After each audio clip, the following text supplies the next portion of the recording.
মিত্তির বাড়ির নতুন অধ্যায় ৫ বছর পরে সবকিছু বদলে গেল। সম্পূর্ণ জানতে হলে চ্যানেলটি সাবস্ক্রাইব করে ভিডিওতে লাইক দিয়ে দেখতে থাকুন। মিত্তির বাড়ি সিরিয়াল জি বাংলার একটি জনপ্রিয় সিরিয়াল। মিত্তির বাড়ি যেখানে রাত ৯টায় হতো সেখানে এখন রাত 10টা 15তে করে দেওয়া হয়েছে। অনেকবার স্লট পেয়েছে মিত্তির বাড়ি ধারাবাহিকের গল্পটা বেশ জমজমাট। এবার টাইম লিপ আসতে চলেছে মিত্তির বাড়ি ধারাবাহিকে। নতুনভাবে জমে উঠবে ধারাবাহিকের গল্প। প্রায় ৫ বছর এগিয়ে যাবে।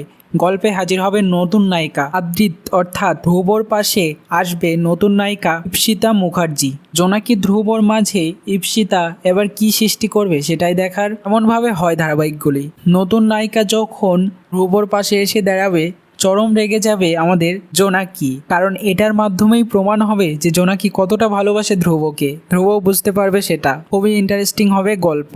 প্রায় ৫ বছর এগিয়ে যাবে গল্প, সব কিছু বদলে যাবে। কেমন লাগছে মিত্তির বাড়ি কমেন্টসে জানাতে পারো। তাহলে অবশ্যই সাবস্ক্রাইব করে নাও আমাদের ইউটিউব চ্যানেল। ধন্যবাদ সবাইকে।